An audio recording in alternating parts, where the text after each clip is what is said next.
I don't know why we bother doing theatre anymore. Waste of time. In one way, what we're doing is pointless.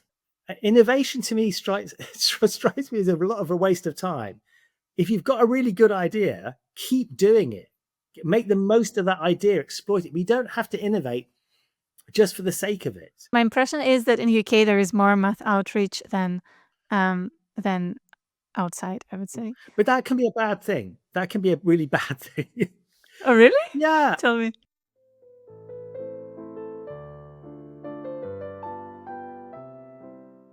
Hi, welcome to Math Life Balance. This video is part of a series of interviews with people who popularize mathematics. And today I'm very honored to introduce our guest, Simon Singh, who is a science writer, journalist, TV producer, and more than that. And yeah, check out Simon's website for numerous books and other cool projects. Hi. Good to see you. Good to see you. Simon, you do so much great stuff that I won't be able to ask you about everything, but there is one specific thing that you did, which I'm really curious about. So to the audience, there is this festival called Fringe Festival in Edinburgh, and I was there once, and I loved it so much that I thought, oh my God, I wish I could do a Fringe show about mathematics or my math experience. And then I heard that there is this person who actually did something like that. So Simon, how did you make a Fringe show about mathematics? I have a friend and a colleague called Richard Wiseman, and he's a psychologist, and he's a magician, and he's a great lecturer. He's a professor of public understanding of psychology at the University of Edinburgh and also University of Hertfordshire. Very clever guy, but also just very entertaining. Absolutely. It's a joy to hear him lecture. And I thought, well, listen, why don't we take this out of the lecture theatre and why don't we put it into a real theatre and let people come along and enjoy the show? And Richard would do half an hour and I would do half an hour, and I would do sort of maybe maths or physics. I'm a physicist by training, so I'm, if anything, I'm more interested in physics than I'm in maths. But anyway, it was science. That was my theme. And we put together a show for the Soho Theatre in London, which is a small experimental theatre where they put on new ideas and new shows, and that went really well. We love that. They then took some of their shows to Edinburgh, and so we were very lucky that the Soho Theatre took our show to Edinburgh, found us a venue, organized lots of things for us, and we put on our show, and it was great fun. It was fantastic. You have a 1 hour slot, which means you have about 50 minutes to do your show, and then you have 10 minutes to strike everything and get your show out before the next comes in. So it's very much a quick change act. But no, it was really good. We thoroughly enjoyed it. And then we expanded it so we would have myself and Richard and a theremin artist. A theremin is that strange musical instrument that works on gosh, I wish I knew what it worked on electromagnetic fields emanating from around the theremin. Or we would have a contortionist, an amazing woman, Delia, who could bend over backwards and do incredible things. So we would have guests and do some really interesting stunts, and yeah, it was very interesting to explore science and math in that kind of framework and to that new audience.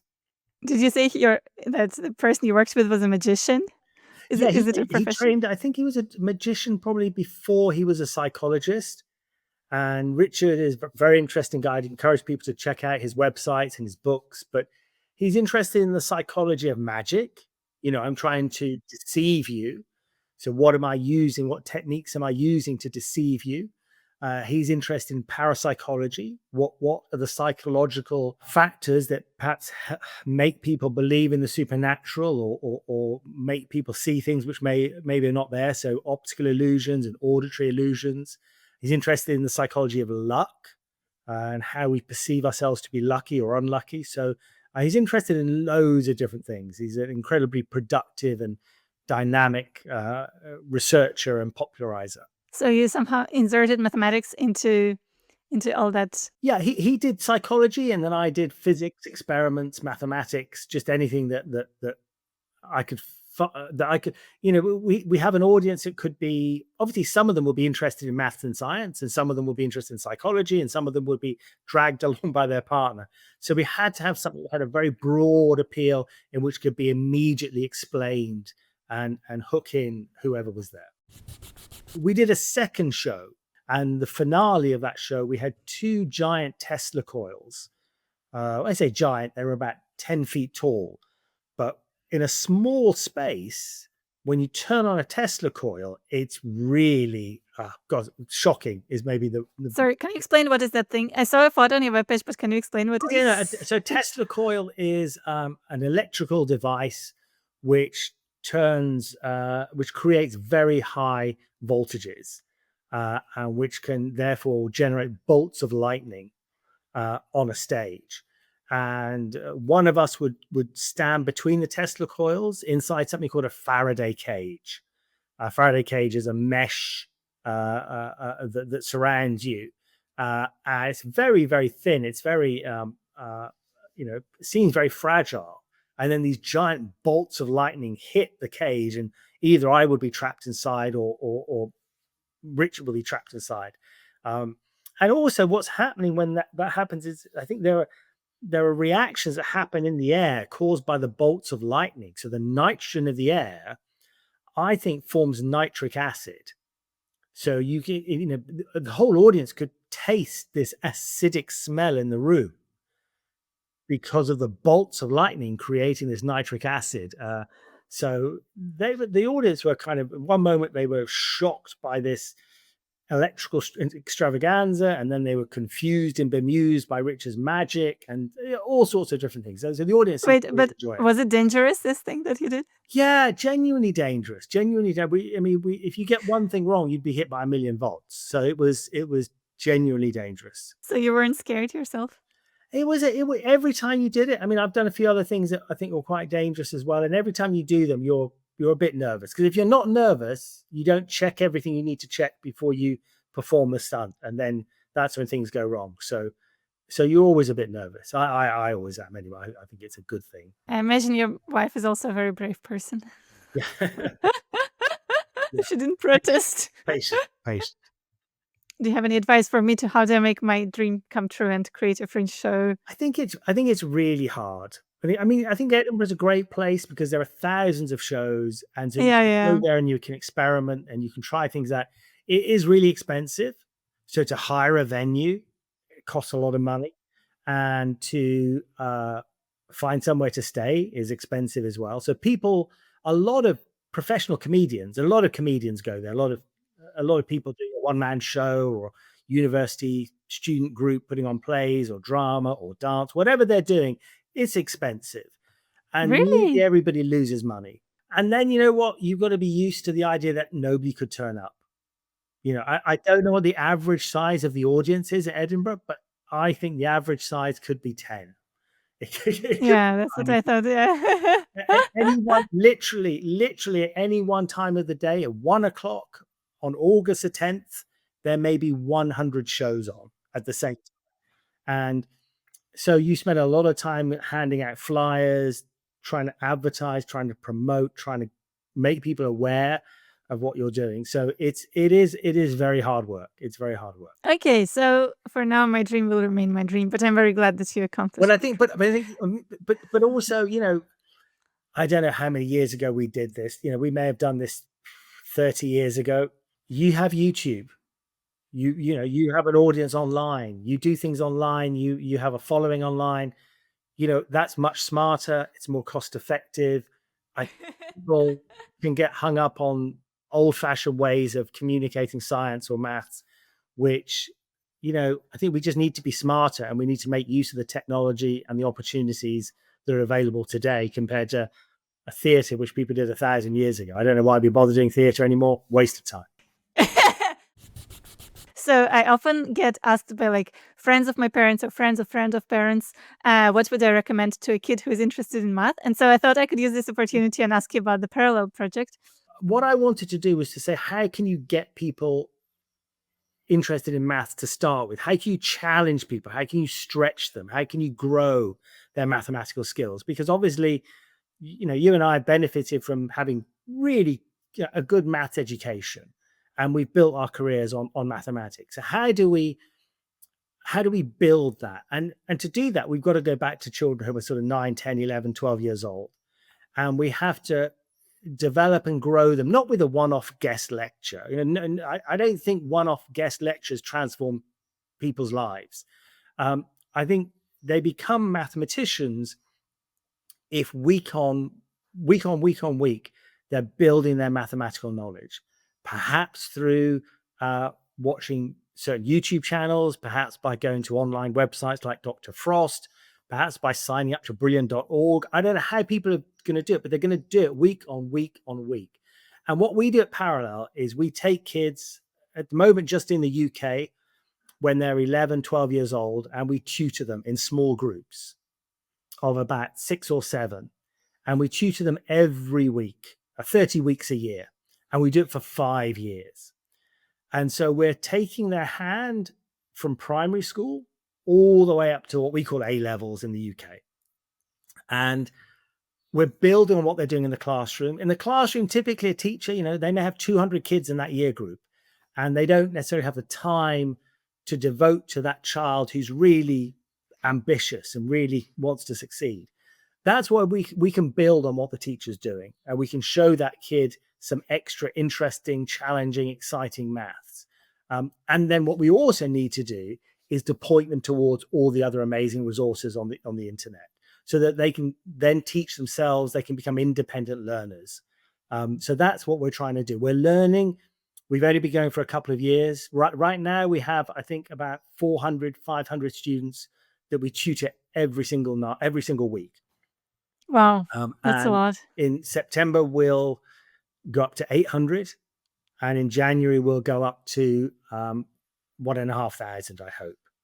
Wow. So yeah, that's growing so fast. So yeah, we're building great links with schools. We've got great links with tutors. We rely on our tutors. They're an incredible team of young people. We need more and more tutors. So if there's anybody out there who is an experienced online tutor, or who is a school teacher who wants to help us, we pay £30 an hour. Your skill is valuable to us, and valuable to the kids we teach. Then do join us. You can see the tutors we have already, the backgrounds they come from. You can see the kind of experiences that tutors have when they work with us. And we just need as many tutors as possible in order to take on another 1,000 students in the year ahead. Do they have to be in UK, the tutors, or not necessarily? At the moment, I would say yes. If you're interested, then do let us know, even if you're from overseas. We're obviously strong safeguarding procedures. I would like to try and find out how we can extend our safeguarding procedures to include math tutors from overseas. I'd very much like to do that. So I'd encourage you to email us, and if we can't take you on right now, then maybe in a few months or so we can. Wow. So, and one can do this part-time? You can do, we like tutors to sign up for 10 weeks. So a term with us is 10 weeks. I think the minimum is sort of 2 to 3 hours a week. Some of our tutors do 6 or 7 hours a week. I think the minimum is 2 hours. But yeah, you can come for one term and then go away for a term and then come back for another term. And you pick whatever time works for you. It could be Sunday morning at 10 or Monday evening at 7. And if one week you can't do it because you're singing in your choir, that's fine. We'll always find cover for you. We've got so many tutors, we can find cover. Actually, now I want to try it myself. But as long as you extend the program to overseas, this sounds so cool. I benefited from having a great math teacher. There are loads of great math teachers all over the UK, but they're perhaps focused on the GCSE, the kind of standard exam that kids would take when they're 15 or 16. And that's a very challenging exam for most people, very worthwhile, very appropriate exam. But if you want to go and do mathematics at university, or you want to do computer science, or you want to do economics, then you really want to be pushed beyond the GCSE. You want to see the exciting things that are there on the horizon. And that's what I think we can show our students. We can really challenge them. So I'm really proud of what we're doing. I have a terrific team. I have a guy called Junaid Mabeen who works with me. He's as passionate about this as I am, and we have a great team of people within Parallel, but also our team of tutors who I'm very proud of. And could you say a word? I think I saw on the website that if kids are outside UK, they can still benefit from your project. Can you say about that? So the tutoring is for me the most important thing we do, because we're building the mathematicians of tomorrow. But everything we do in a tutorial, we also will do on webinars. So students are never turned away. If a school nominates 10 students and 3 of them join the tutoring, the other 7 will always be invited to our webinar. So they can do the same maths, but in a webinar rather than a tutorial format. We run circles every week where anyone in the world can jump in and take part in a webinar. And then we make them as interactive as possible, because obviously people make YouTube videos, and math YouTube videos are brilliant. If we're going to add something else, we have to make it live and interactive, whereby the students are doing maths with us in real time and we can interact with them. And then we have parallelograms, which are these weekly puzzle sheets. And every week we have a new puzzle sheet for 11-year-olds, 12-year-olds, 13, 14, 15, 16-year-olds. So we have loads of free stuff for anybody anywhere in the world. But the tutoring program is the one that I'm, the one where we're going to build those mathematicians of tomorrow. Genuinely life-changing opportunity. I just think I'm really excited about it. Really excited about it. Yeah, I agree that it's super important. So where I come from, there is this system of math circles. So I do think that this kind of extra math time after school is very cool. But also, I want to emphasize, because many of my viewers are not in the UK, I would say most of them, that if you have a teenager is interested in math, they can sign up. So I saw that they can sign up to get math problems every week, which is already a lot. In one way, what we're doing is pointless, because any kid who wants to learn math can just go out there and find it. The problem is that kids don't realize what's out there. They just think, oh, I get 10 out of 10 every week in my maths test. What else could I possibly do? Well, you can't get more than 10 out of 10. So our job is to take those kids and say, well, okay, here's a problem. You can't do this one, can you? Let's look at it in a different way. Let me introduce you to this other kid. He can do these really clever geometry things. Maybe you can show each other some different maths ideas. And you know what? I can point you to 10 other things on the internet, which you'll find exciting. So that's what our job is to take those kids, show them that math goes beyond the classroom, and show them all the amazing stuff that's out there. Yeah, but I think even the curating part is really important. Actually, I'm the kid that you described. I didn't know about math circles when I was growing up, because my family is all in humanities. Right. So although they're all academics, but they didn't know how to go there or sign up or over there. I had no clue. So I thought that just doing math problems in school, which, I mean, I had a good math teacher and I enjoyed our math problems, but I only had one, there was encyclopedias for every subject, and I was given for a birthday encyclopedia for mathematics. So I tried to read that, but that's all I did extra, I would say. And then I came to university, and turns out that there were all the other kids in the group who already did math for all the years, Right. extra math, and I was like, what's going on here? I had no clue. Also, if you don't stretch children when they're 11 or 12, one, there's stuff they never get to learn, but also they just become overconfident. They think they know everything. They get complacent. They just, because they get everything right at school, when they do meet something they can't do, they reject it. Whereas we want to continually be showing our kids difficult problems, so they realize, oh, well, these are the interesting ones. These are the ones I need to really look at, rather than stay within my comfort zone getting 10 out of 10 every week. Speaking of confidence, I was curious, how do you get confidence for so many different roles and projects and all because you do very different things, right? So I did a PhD in physics. I love physics. I love my PhD. I was going to do a postdoc, but I could just see people that were faster than me, cleverer than me, brighter than me. And so I just decided to do something different. What else was I good at? What else did I enjoy? So I went into television. I joined the BBC. I was lucky enough to get a traineeship, which then got extended. And then I quit the BBC after about 6 years to start writing. You get to a point where you think, you know what, I can take a risk. I think that's the important thing, is to take a risk. So leaving my PhD to do something in media was a risk. Leaving the BBC to go and write a book was a risk. But you know what? I'm not going to go hungry. I've got a PhD. I'm employable. I can do things. I can pay my way. So I think it's important for people to take risks, and especially if you have a little bit of a cushion, which I certainly did by that stage.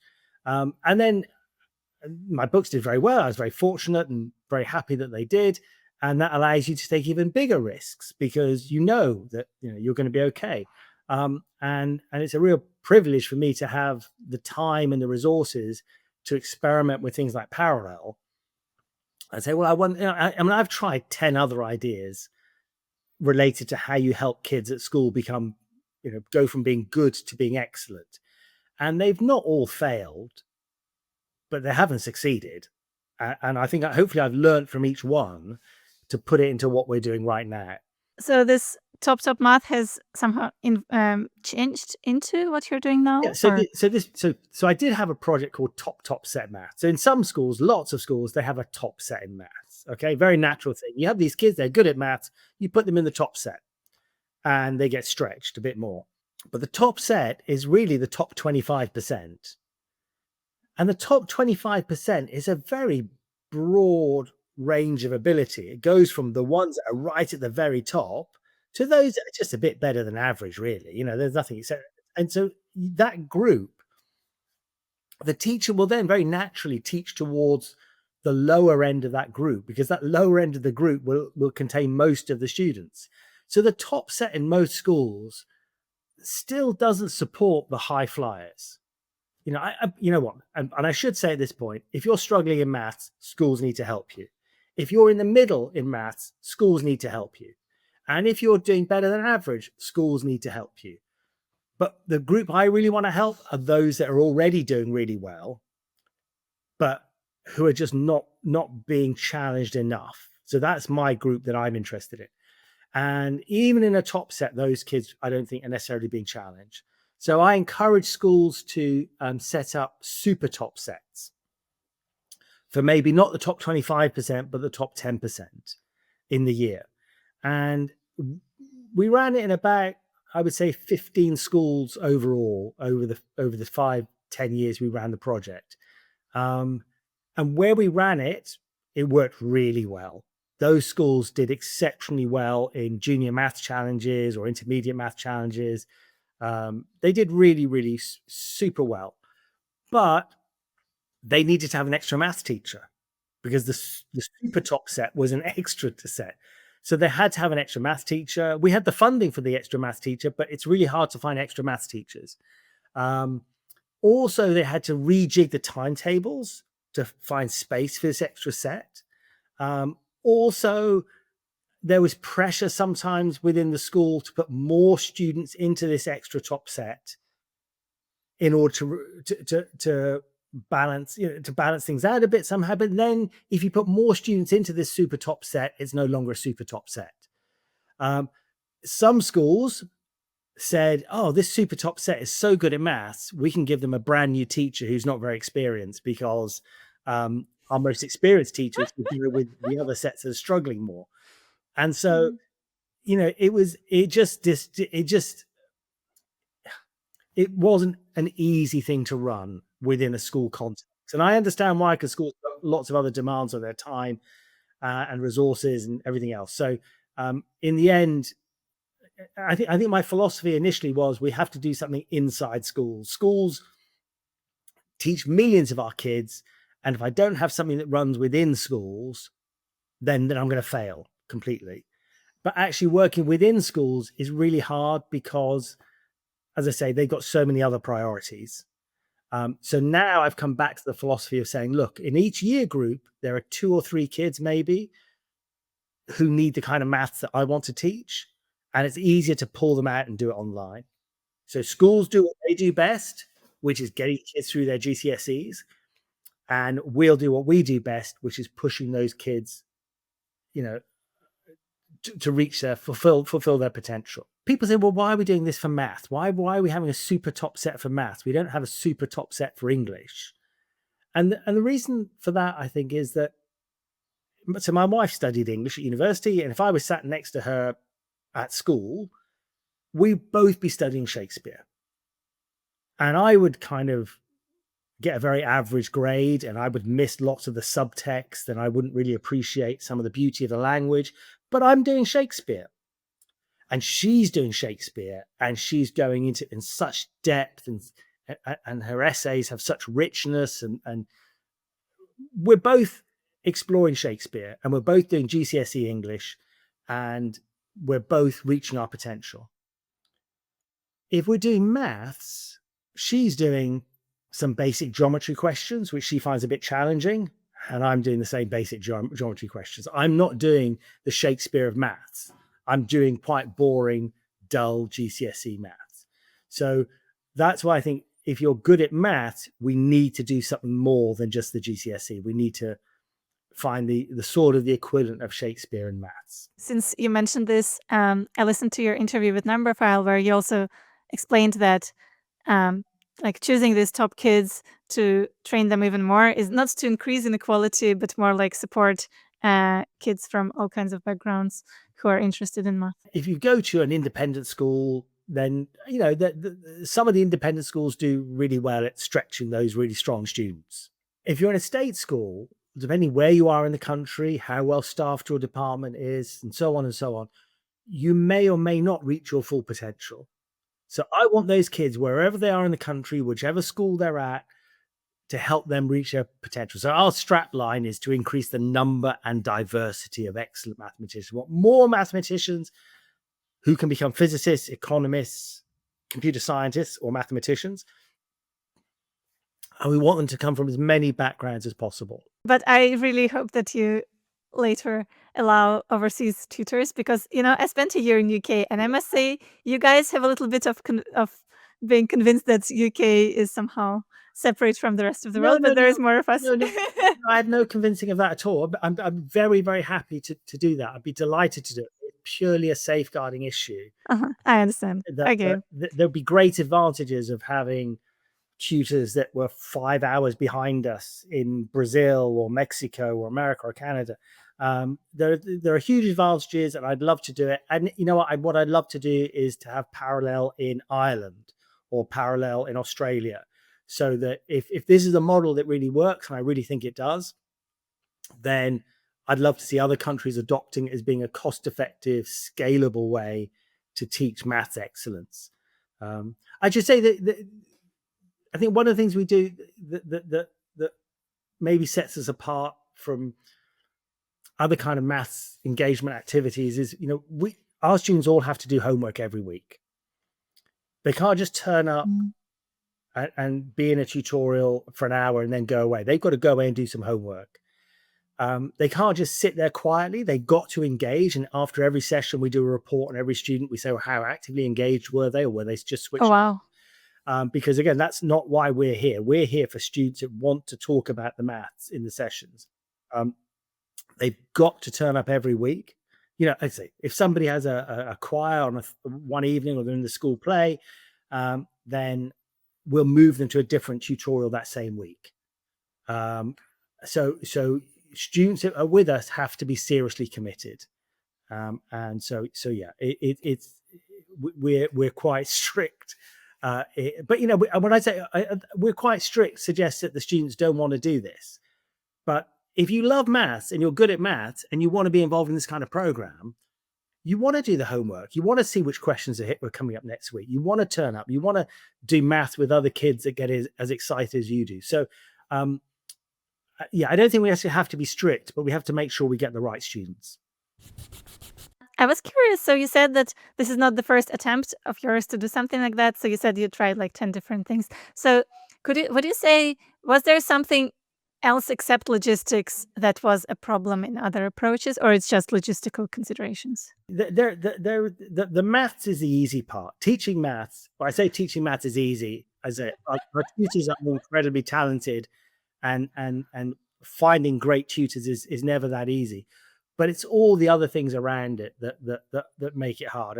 And I grew up in a family where, I grew up living in a little shop, and we used to live above the shop, and we were interested in stock taking and balances at the end of the day, and so on. And so I quite like this idea of how do you run a little business? How do you keep tally of everything? How do you promote things? Again, as an author, I think authors sometimes don't like promoting their books and stuff, but I love sitting down for an hour or two and thinking, what are the 5 clever ways that I can, promote a book? And so, for example, when the Simpsons book came out, we went to Springfield in Wales. We found a small town in Wales called Springfield, and we went there and we launched the book in Wales. Now, what's the point of doing that? Well, then suddenly all the newspapers in Wales are talking about a book by Simon Singh about the Simpsons and maths. So I'm interested in, how do you find ways to promote things, publicize things, whether it's a new book or whether it's a maths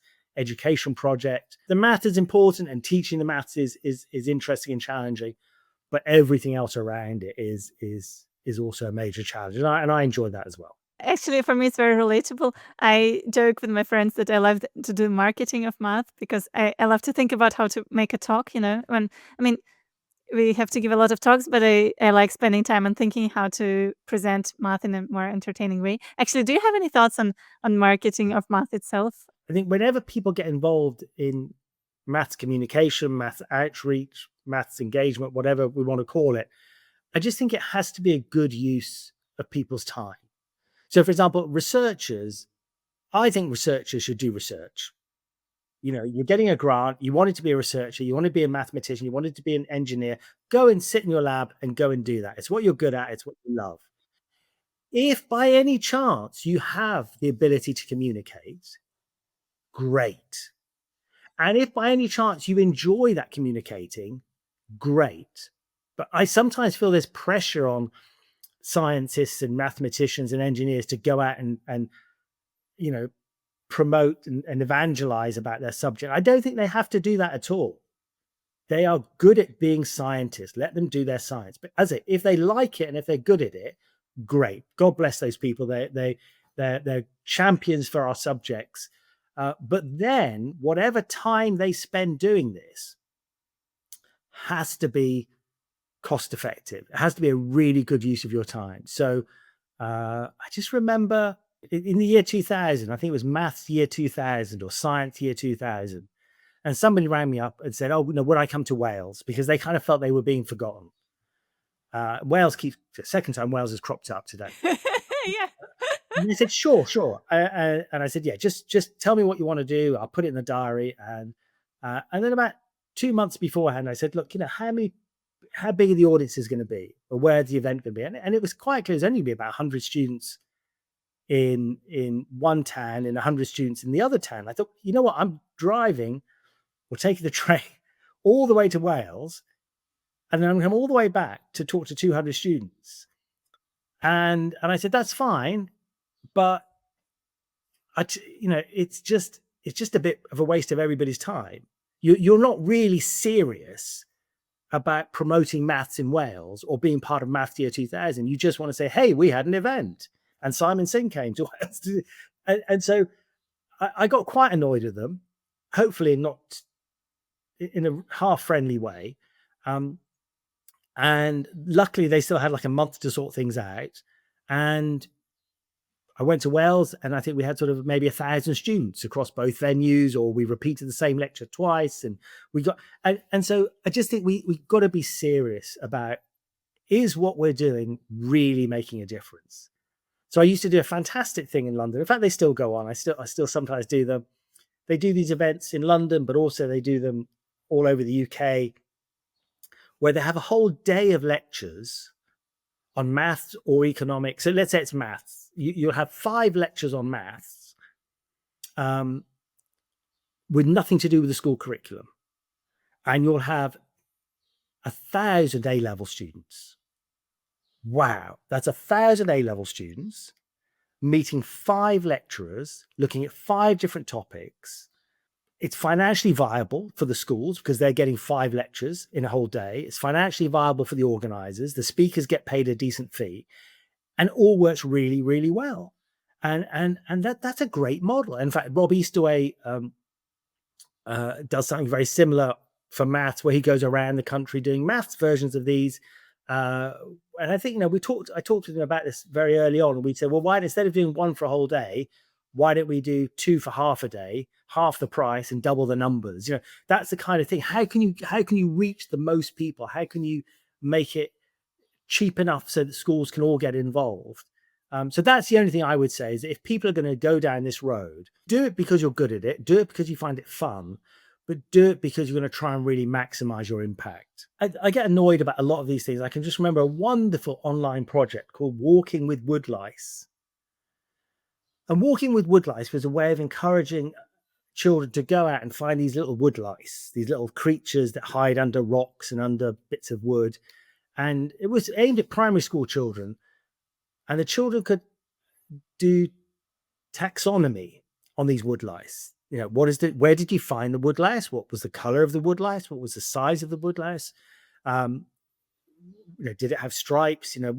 And you could do this to identify the exact species of that woodlice. And it was a great project because children don't mind picking up woodlice. They're not like spiders or worms or something.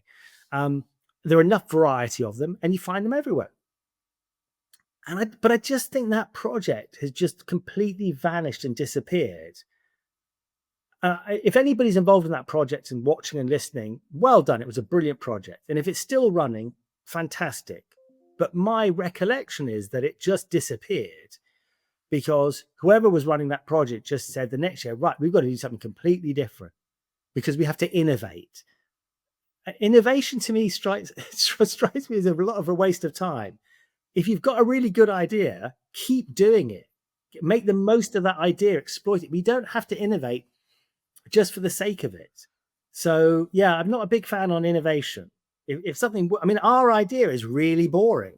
Get kids online, on Zoom, you tutor them. We're not doing anything fancy or silly, or we're not trying to reinvent things every year just for the sake of it. We're just trying to optimize the thing we're doing right now. Okay, so you're saying that they wanted to improve the project, but instead it just died? I think they wanted to come up with something completely new. And my reckoning is that everybody wants to come up with something new and different. And I think old and samey is great if it works. If it works and it delivers, there's nothing wrong with it. My impression is that in the UK there is more math outreach than outside, I would say. But that can be a bad thing. That can be a really bad thing. Oh, really? Yeah. Tell me. Well, I just remember something once. I think it was maths outreach. It was a program where they had portraits of mathematicians, beautiful, beautiful black and white portraits of mathematicians. But what is the point? Why do I care about seeing black and white photographic portraits of mathematicians? Is that really going to inspire a young child to pursue maths? Is it going to inspire an A-level student to want to? There just strikes me as sometimes. I used to sit on a committee at the Institute of Physics where they had something called a lab in a lorry, a laboratory in a lorry, lab in a lorry. So this lorry, giant articulated lorry, would drive around and park in schools. A few students could go inside and there'd be these special experiments in these special laboratories that they could do. You could only get about 10 students in the lorry at any one time. They had to find volunteers to run the experiments in that locality. It cost a huge amount of money to get the lorry out of wherever it was based to whichever school it was going to. It was just really expensive and utterly pointless. So I think sometimes we have more money than sense, and we just fund ideas that just cost a lot of money, and I just don't seem to think have much of an impact. I remember the same committee I sat on, we had like 10 ideas and we had 2 new proposals. And I said, well, why don't we rank the 10 ideas we have right now, the 10 we've just done for the past year, and decide out of these 10, which is the best and which is the worst. And people flat refused to prioritize which was the best and which was the worst. Now, we can debate what defines best. We can debate what defines worst. We can debate all of those things. But at the end of the day, we've got to have some idea of what's effective and what's not effective. And unless we're willing to do that, we can't throw ideas away. And I think that was part of the problem with these maths portraits or physics laboratories and lorries. There are just ideas that people should have thrown away a long time ago. It sounds like you're great at figuring out the, I don't know the English word for, like, the coefficient of effectivity. How is it called in English? Efficiency, the physics. efficiency maybe, Yeah. but it's just, I think, as I say, it's part of this idea. We've got to innovate. We've got to come up with something new and spectacular and different. And it's not. I don't think it's that complicated. I don't think it's that complicated. I also wanted to ask you a different matter. So you wrote this amazing a book about Simpsons and their mathematical secrets. I highly recommend to everyone who haven't heard about it. So it discusses lots of hidden math messages in the popular sitcom, which for reasons discussed in the book was mostly written by people with math background. Uh, so I'm curious, do you have any thoughts on how to make math funny? Or would you share them? Oh gosh, no. The idea of the Simpsons book was there's all this maths that's hidden in the Simpsons, and so suddenly there'd be a whole load of people, a whole audience, who aren't particularly mathematical, but they love the Simpsons, and they would hopefully read this book and get interested in the maths. Because I think prior to this, people who read my books would be already interested in maths, and so I was hoping I would reach another audience. I also hoped I'd reach a younger audience, because obviously lots of younger people like the Simpsons as well, and so that was another angle. It's made of lots of tiny chapters. So the idea was to make it fast and punchy and pacey, and to move on before it got too complicated. So again, that was another way of hopefully trying to reach a broader audience. I gave a talk recently. Imperial College run a science writing competition, and we read some brilliant essays from students and undergraduates, and I gave the advice that, some people say to me, what's the trick about writing? And I don't think writing is that hard. I've never been trained as a writer. I didn't do English literature. I've never been to a media course.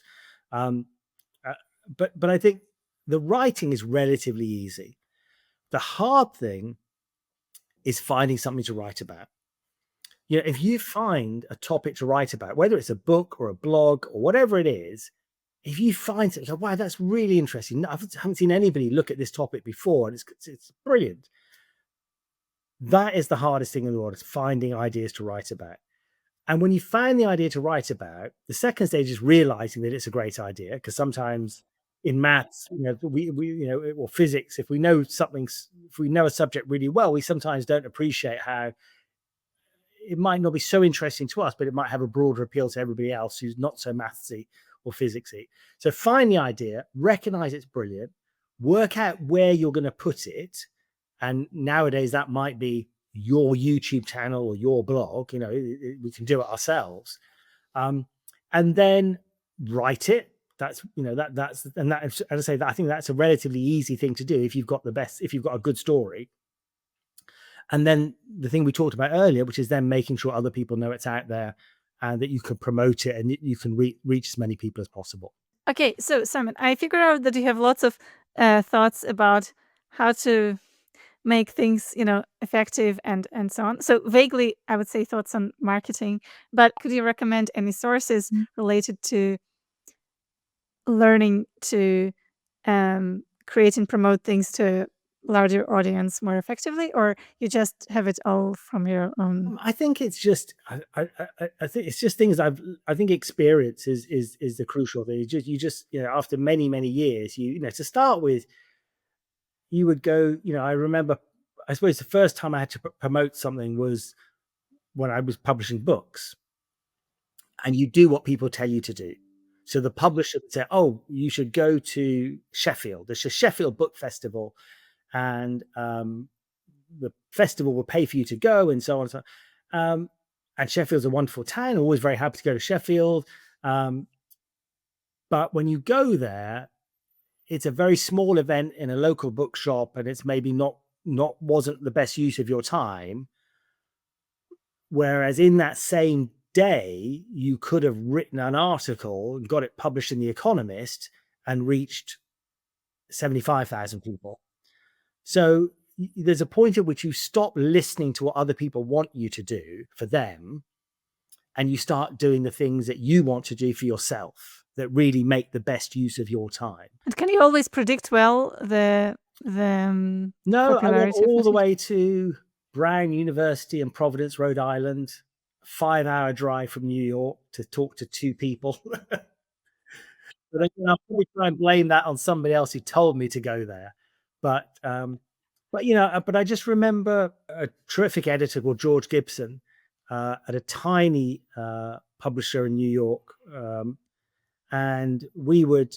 He was the head of the publishing organization. It was a small publishing organization, and when the book was published in America, we got in his car and we took 2 boxes of books, put them in the back of his car, and we drove all the way up the East Coast from New York to through Connecticut, up through Massachusetts, all the way up to Boston. And at every bookstore, we would stop and hand sell the books to the shops. So they would put them front and center in the window, and that they knew what this book was about Fermat's Last Theorem or Fermat's Enigma. And so what I really loved about him was that he even though he was the publisher at the very top of the organization, he really understood what was happening in the shop window of the bookstores that he was selling to, and that he was willing to go out on the road and really promote those books and see those booksellers eye to eye and convince them to sell this book rather than whatever was just being published from the giant publishers that he was up against. So I'm not sure why I remember that story. It just popped into my head. That is very impressive. I wouldn't imagine this is this doesn't fit very well into everything else you described, because it sounds like a not unusual way to spend time. Yeah, it's at first sight it feels like it's a very ineffective way of doing anything. It's a very slow way and so on. But his argument would have been that if we can get 20 shops in the New York area promoting this book, and it suddenly has a brilliant first weekend, and it suddenly gets reordered,